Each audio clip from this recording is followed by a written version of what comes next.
Là, est-ce que t'es droit? Bonjour.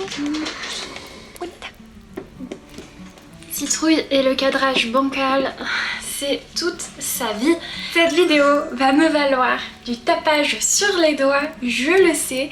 Vous allez me détester, mais c'est pas grave. Je vais parler de mes opinions impopulaires au sujet de la couture. C'est parti. Alors pour ceux qui ne sont pas très habitués avec les vidéos unpopular opinions, c'est dans le nom, c'est-à-dire que tout le monde a un avis sur un sujet et moi j'en ai un autre. Un autre qui peut énerver un peu, je le sais. Je vais vous expliquer pourquoi à chaque fois je pense différemment par rapport à tel ou tel sujet. Je vous demanderai juste de ne pas me trucider en commentaire. Évidemment, je garde mon opinion la plus impopulaire pour la fin. Déjà pour le watch time, on va pas se mentir. Aussi pour aller un peu crescendo, comme ça vous serez pas trop choqués. Je vais commencer par la plus populaire de ces opinions impopulaires, mais je vais la placer tout de suite pour éviter que des gens se fassent arnaquer dans le futur. Ma première opinion impopulaire, c'est la marque Singer. Je déteste la marque Singer. Enfin, tout est nuancé, mais en fait, Singer, c'est des super machines, c'est des très bonnes machines qui fonctionnent super bien, mais c'est la marque qui a le rapport qualité-prix le plus désastreux du marché et ça en devient une arnaque en fait, et je trouve ça très énervant. En fait, si je les aime pas, c'est parce que je sais qu'il y a plein de gens qui vont débuter la couture, qui vont vouloir acheter une machine à coudre, et quand ils vont penser couture, machine à coudre, ils vont penser à Singer, ils vont tout de suite se tourner vers cette marque qui est devenue aujourd'hui une arnaque totale. Si dans son temps, Singer a révolutionné la machine à coudre domestique, aujourd'hui vraiment tu payes la marque et c'est tout. Mais vraiment, c'est-à-dire que même par rapport à ses concurrents directs, je pense à Brother et Fave qui sont des marques assez réputées, ça n'a plus aucun sens d'acheter une machine Singer. De base, je voulais pas trop faire ce point, ne pas trop en parler parce que là où je travaille, ils vendent des Singer et je sais que du coup j'ai une audience, que j'ai une certaine influence et je voulais pas porter préjudice à mes collègues, mais j'ai appris récemment qu'ils allaient changer toutes leurs Singer pour des Faf, qu'ils vont changer de marque. Et du coup, ça me rassure, je peux enfin vous en parler et je suis aussi très contente de pouvoir tester pour de vrai la marque Faf. Même si ma machine à la maison c'est une Lidl by Faf, donc j'ai quand même quelque chose qui s'en rapproche, que j'ai déjà testé des Faf quand j'ai été en stage, mais c'était il y a longtemps. Et du coup, ouais, j'ai hâte de pouvoir vraiment vous parler de cette marque qui a l'air très chouette. Mais en tout cas, Singer, n'y allez pas. C'est beaucoup trop cher et j'espère qu'un jour ils se réveilleront et se diront que c'est juste de l'arnaque totale et qu'il faut baisser les prix. Deuxième chose, ce sont les stylos friction.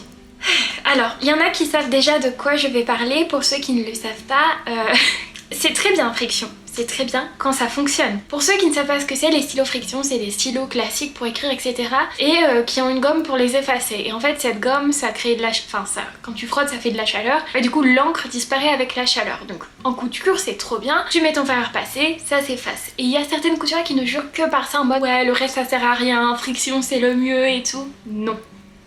Non, non et non. En fait, sur certains tissus, vous avez beau l'effacer au fer, il va rester une marque. Et pour ça, c'est un grand non. En fait, je ne vous empêche pas d'avoir des stylos friction, mais ne jurez pas que par ça. Faites toujours un test. D'ailleurs, comme beaucoup de choses en couture, faites toujours des tests avant de l'appliquer à vos coutures, etc. Donc à chaque fois que vous avez un tissu pour un projet et que vous voulez passer au stylo friction dessus pour voir si ça marque, etc. Faites un petit test avant, savoir si s'efface correctement. Ne jurez pas que par cette marque, vous pourrez avoir des grosses carabistouilles. Je vous conseille, si jamais vous aimez quand même les frictions et que vous voulez les utiliser, prenez des stylos friction mais aussi une craie pour tous les tissus où ça ne va pas passer. Et faites des tests, toujours testez avant de faire pour de vrai. Numéro 3, les épingles autres que les épingles avec une tête en fer. Alors, vous savez déjà que je déteste les épingles avec une tête en plastique tout simplement parce que moi je repasse beaucoup sur les épingles et du coup les têtes en plastique fondent. Mais aussi pourquoi j'ai du mal avec les petites épingles avec une tête en verre? Et bien tout simplement parce que souvent sur les plaques de machine il y a une sorte de rond, de trou à l'intérieur et souvent ça passe pile, enfin la tête d'épingle se met pile dans ce rond là et du coup ça va s'accrocher et du coup ça va déformer un peu votre tissu et ça va vous faire coudre n'importe comment. Vraiment je déconseille les têtes rondes en fait en général et les têtes en plastique. Par contre si jamais vous trouvez des têtes plates en verre, je pense que ça peut être pas trop mal. Mais du coup, prenez des épingles tête en fer, vous serez tranquille. Alors, moi je ne vais pas jeter mes épingles tête en verre ni tête en plastique parce que déjà elles peuvent me servir sur certains petits aspects pour me montrer des repères et aussi tout simplement parce que j'ai pas envie de racheter 28 000 épingles à chaque fois. Mais moi, depuis que je me suis rendu compte de tout ça, je n'achète maintenant que des épingles tête en fer et j'essaie quand même de préserver les autres en attendant. Certes, elles sont plus colorées, elles se voient mieux, etc. Il y a aussi une certaine utilité pour certaines techniques de couture où en fait, ils épinglent pas pour maintenir mais pour donner des indications et le changement de couleur, pour dire que c'est une deuxième couture, etc. Bref, en tout cas, pour mon niveau, mes attentes, mes envies et tous les niveaux, on va dire, débutants, intermédiaires, etc., on n'en a pas besoin. Et puis même pour des niveaux plus élevés, je n'ai jamais vu personne utiliser cette fameuse technique, mais je sais qu'elle existe. Peut-être en haute couture, je ne sais pas. Numéro 4, vous allez dire que je me tire une balle dans le genou. Je déteste, je détesterais recommander apprendre via internet. En fait, j'en ai déjà beaucoup parlé. Apprendre via internet, c'est super. C'est pas cher, mais c'est super quand on tombe sur des bons créateurs de contenu. Et il y en a pas beaucoup. Et c'est ça où est tout le problème. Des couturiers que je peux vous recommander à 100% sur internet, il y a Couture Débutant, Couture Enfant et ma chaîne YouTube évidemment. Mais n'hésitez pas à mettre en commentaire d'ailleurs si vous en trouvez des fiables. Moi si je vous cite ces deux-là, c'est que vous me les aviez déjà cités avant. En fait tout simplement ce qui me fait suer avec cette méthode d'apprentissage, c'est qu'on va tomber sur des gens qui essayent d'enseigner la couture sans la connaître et du coup font faire beaucoup de bêtises. Et je trouve qu'on tombe beaucoup trop facilement sur des gens qui partagent des erreurs que des gens qui partagent les bonnes techniques.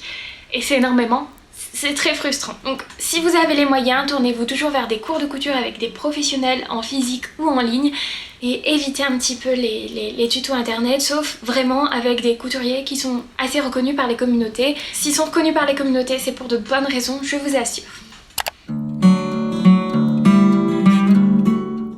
Cinquième chose, les patrons avec des marges de couture comprises. Alors là déjà je sais que j'en énerve certains avec cette phrase ou que vous êtes dans l'incompréhension totale. En fait quand ça concerne autre chose que de l'habillement, je veux bien qu'il y ait les coutures comprises, mais pour l'habillement, moi j'ai besoin d'avoir un vrai contrôle total sur la couture. Alors vous pouvez me dire oui, mais sur les patrons qui ont les valeurs de couture comprises, si tu veux pas la même valeur, t'as qu'à la modifier, la rajouter, l'enlever, etc.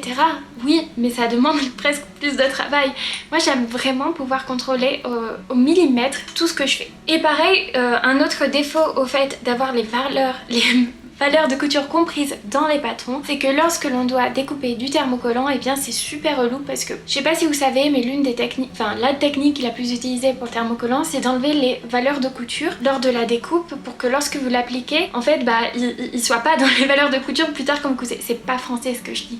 En gros, que ça thermocolle que la partie intéressante et que vous n'avez pas de thermocollant dans les coutures, ce qui rajouterait des épaisseurs et qui sont pas forcément très esthétiques. Donc quand on a un truc à thermocoller et que le patron a déjà les valeurs de couture comprises, il faut un petit peu tarabiscoter, enlever 1 cm machin directement sur le thermocollant, c'est relou. Donc moi j'aime beaucoup avoir donc le contrôle total sur quelles sont les marges de couture que je veux rajouter, d'ourlet ou d'assemblage et du coup c'est beaucoup plus simple aussi pour le thermocollant. Avant je pensais l'inverse, hein. Ça me saoulait quand je devais rajouter les valeurs de couture sur les tissus, mais comme aujourd'hui dans tous les cas je trace autour du patron, que ce soit avec couture comprise ou non, pour être vraiment très précise, ça me change en réalité pas grand chose, juste l'utilisation d'une règle ou d'un mètre ruban. Donc vraiment, encore une fois, c'est mieux sans.